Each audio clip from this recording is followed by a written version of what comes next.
right, let's hit the field. All right. Just wanted to talk, that's all.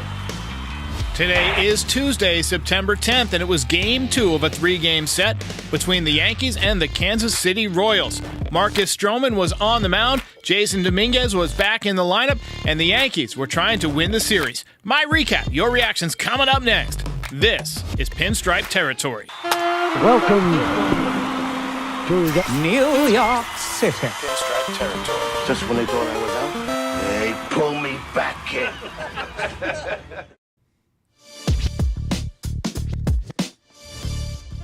Welcome back, everybody.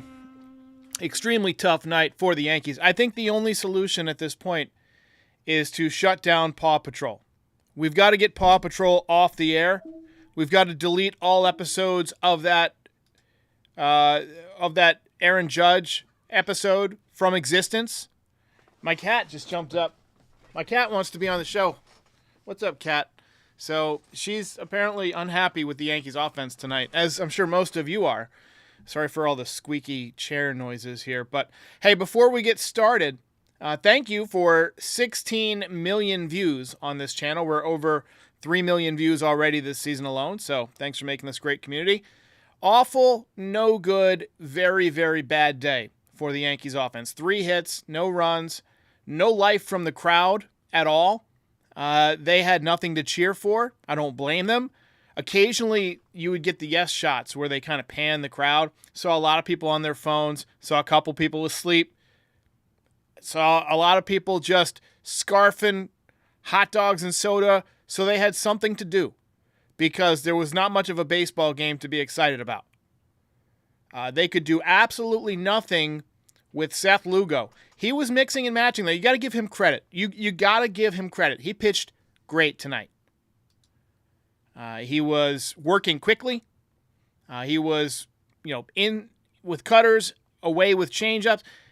He was doing that scissor effect that David Cohn likes to talk about. And it was very effective. And the Yankees couldn't take pitches because he was dropping in strike 1, strike 2. And you just, you look up in the 5th inning and they got like 1 hit. He's shut down 15 guys in a row. And every at-bat is a weak ground out, weak fly ball. So we've got to get something going here offensively. We really need Judge to start hitting again. We got to delete that episode of Paw Patrol from the internet. Let's talk a little bit about Marcus Stroman. Not only auditioning for a spot in the playoff rotation, but possibly auditioning for a spot on the playoff roster. You remember, you only need 5 starting pitchers. Now, sometimes starting pitchers will come out of the bullpen in the playoffs. And I don't think he helped his case that much tonight. We talk all the time about, the Yankees struggle with runners in scoring position. When they get a guy to second base, they have trouble bringing him in. Well, when the opposition gets guys to second base against Stroman, they almost always capitalize in those situations. It's just like Clay Holmes. He pitches to contact, so he's got the same problem where ground balls can just sneak through, right? We had the hit from Salvador Perez again tonight. That was hit hard, but again, just ground balls with eyes to bring in runs because there's guys on base. So tough night for Marcus Stroman. He continues to, pitch so-so. I call him so-so Stroman. But Orioles winning tonight, so the Yankees in a position to drop a game in the standings. Talk a little bit about the drama today. You may have come across the recent debate between John Boy and Aaron Boone regarding Gleyber Torres, specifically the question of whether or not he was the worst second baseman in the league. Now, I will say he got 2 hits tonight. So, John Boy argued that by the numbers, Gleyber ranks as the worst second baseman. He was citing total errors and poor plays, which is a metric tracked by Inside Edge, a data company. I felt compelled to weigh in on this because I feel like they're just talking past each other. The immediate reaction was that Boone was just defending his player, which to an extent is probably true. But it also reminded me of this old baseball adage. You've got to be pretty good to lose 20 games. You got to be a pretty good player offensively for them to let you make 17 errors in the field. Now, Gleyber Torres has not had his best offensive season, but he's been good out of the leadoff spot recently. And when you rank him among second basemen in the league, you could do a lot worse, offensively. So I think that, Boone was kind of looking at the whole player, and John Boy was basically focusing on the defense. So, when Boone claims that Gleyber Torres isn't the worst second baseman and it's not close, he's making a more nuanced point.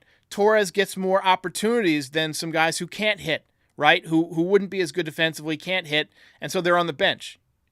If you're talking about starting second baseman, I think you could make a more precise statement, which is that defensively and statistically, Gleyber Torres is among the worst second basemen in baseball. His offense, though, is not the worst. It's not great, but it's not the worst. So I think Boone was thinking more about the whole player than, John Boy was focused more on the defensive aspect. So I just think they were talking past each other. But a nice play by Gleyber Torres in the 9th inning today, and he also had a multi-hit game. So, maybe silencing the haters for tonight anyway, but all for naught because the Yankees didn't help him out very much. So yesterday, with all the hoopla surrounding the arrival of Jason Dominguez, who's off to a slow start, I think he's having good at-bats, but hadn't done much yet. But he's a rookie. I mean, he's a 21-year-old kid. It's been a year since he's played regularly in the major leagues, faced major league pitching. I'll give him a couple of weeks. Let's see how he looks before we make any assessments. But I think he'll be fine. But did make a nice throw today to throw out a runner at second. But anyway, among that and Erik Kratz being on and me just engaging in conversation with him, we didn't really get into DJ LeMahieu going on the injured list with that hip impingement. And he's almost certainly done for the season. But I think that there's a distinct possibility that we've seen the last of him as a Yankee. Now, he's got 2 years at $15 million each year remaining. So there's $30 million left to pay. But there's a non-zero chance that the Yankees just eat that money and DFA him. I'm sure we'll see him in spring training next year, try and make the team. But if he's continuing to have injury problems, if he's continuing to, hit the ball on the ground, I don't know how you can carry that player. It's just going to continue to spiral. We've seen them eat money in recent years. Aaron Hicks, Jacoby Ellsbury, Josh Donaldson. 30 would be more than they paid any of those guys to go away. But it doesn't mean it won't happen. His first contract with the Yankees, slam dunk. I mean, just a grand slam, unbelievable hit. But his second contract has been a complete disaster. And when we evaluate Cashman's legacy years from now, it's important to consider both of those contracts, right? Just like it's important to consider bringing in A-Rod and then the A-Rod extension. Although it was Hank Steinbrenner who stepped into the A-Rod thing. So I'm sure Brian Cashman will make that clear in his post-retirement interviews and all that stuff. All right, quick word from our sponsor tonight, and then we'll recap this game in which the offense was pretty pathetic. Pop quiz. What is America's #1 meal kit? Well, that would be HelloFresh. And it even works for picky eaters like me. There's an ever-changing menu of 50 recipes to choose from every week.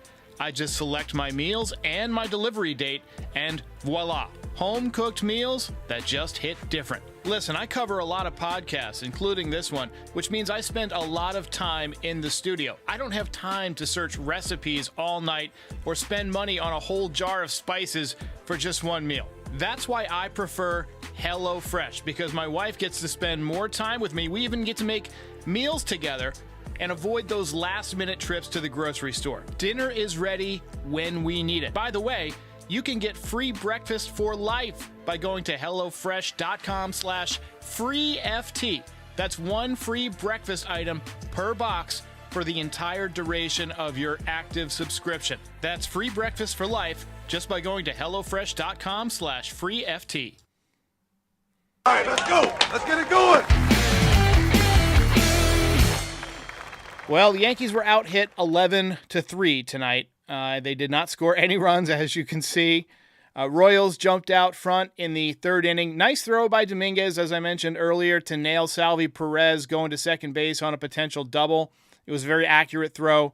He came up. He didn't even consider going home to try and get Bobby Witt, who has scored from first 2 days in a row. I'm so impressed by Witt's speed. That guy can absolutely fly. They said he was over 30 feet per second today. So unbelievable. Now hitting 334, and Judge with his slump is down to 320. So still a 14-point difference between them, preventing Aaron Judge from possibly getting the Triple Crown. Yanks got 2 hits from Torres tonight, 1 hit from Austin Wells. That was it for the offense. I'd mentioned Seth Lugo. He was working fast. He was preventing the Yankees from getting comfortable in the box, right? I mean, he was just working so quick. He would get the ball, he'd get right back on the rubber and throw it. And the Yankees were letting him do it. They weren't stepping out. They weren't forcing him to, use the clock a little bit slower. Soft ground balls, weak fly balls. He retired 17 in a row at one point. 17 in a row. Salvi Perez made it 3-0 with another hit. Seemed like about his 10th hit in the series. The guy just on fire. In the 7th inning, Tommy Pham took Mark Leiter Jr. deep for a solo shot. And as soon as the ball landed, Aiden texted me and said, "Man, I'm really disappointed." Me too, Aiden. Same dude. Yankees lose 5-0. Mission failed. We'll get him next time. You get nothing. You lose. Good day, sir. If you ain't first, you're last. Referee 583 says, "How much longer do we have Stroman?" Anyone know? Well, he signed a 2-year deal, so he's signed through next season. I like the deal. I think he's been a very serviceable pitcher. He's posted.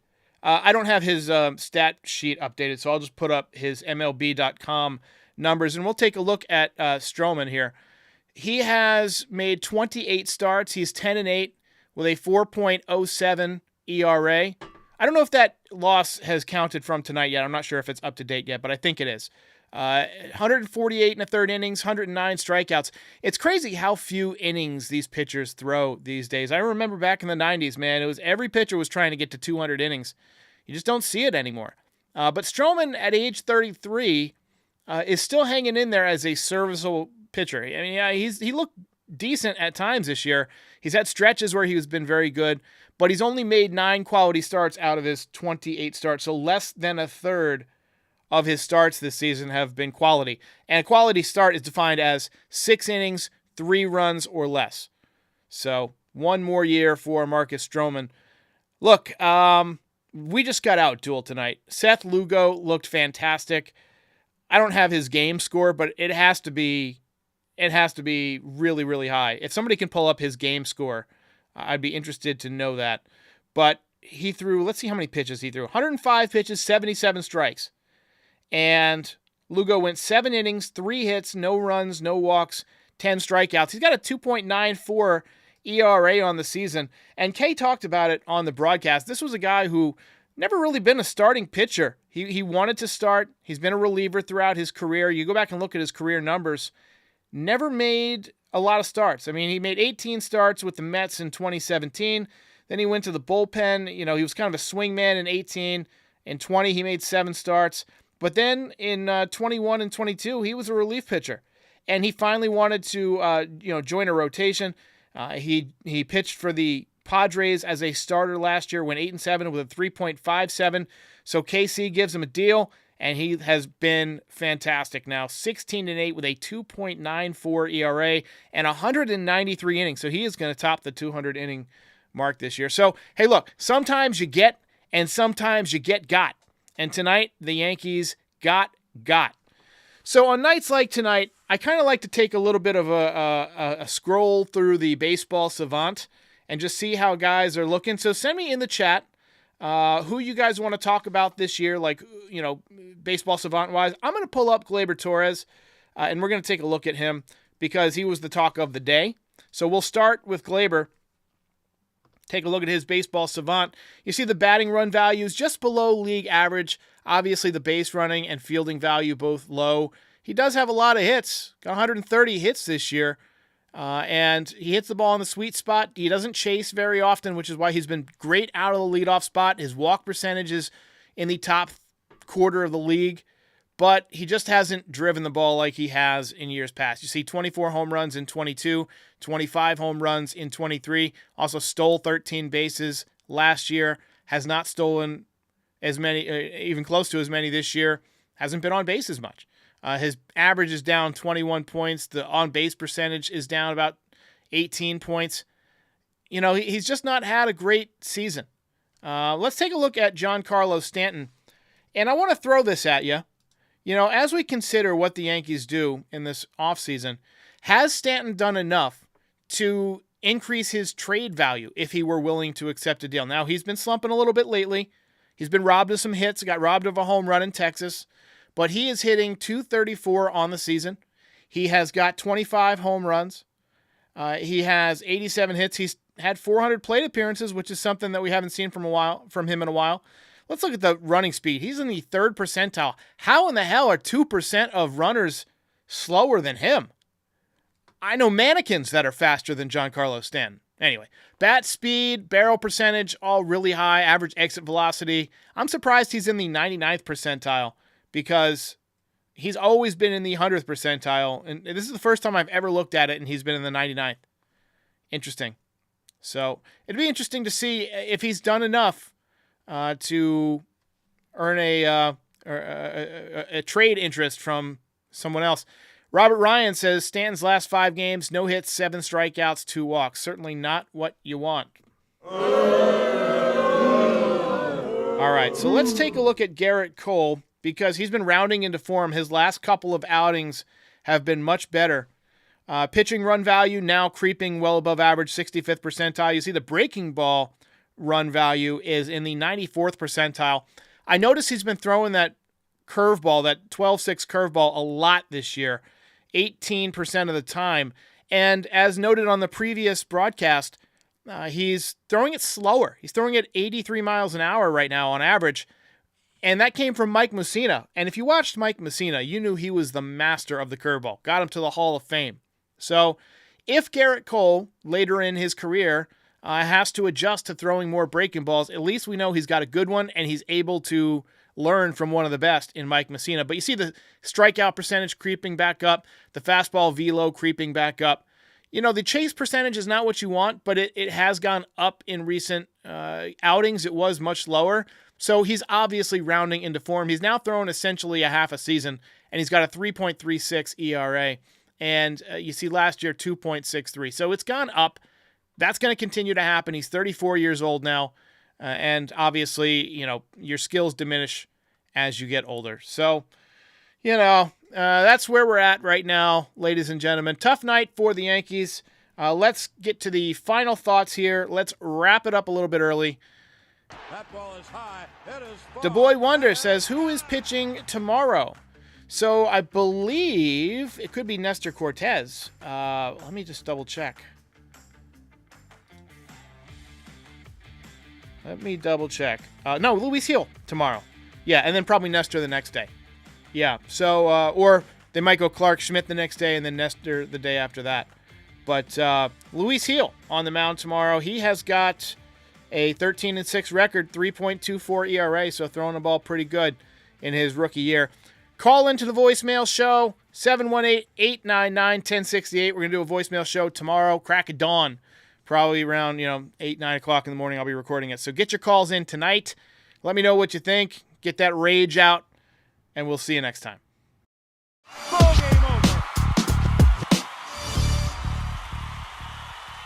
If you enjoyed this video, please drop a like and give us a subscribe. It helps other Yankees fans find the channel. We're also on all your favorite podcast platforms and social media.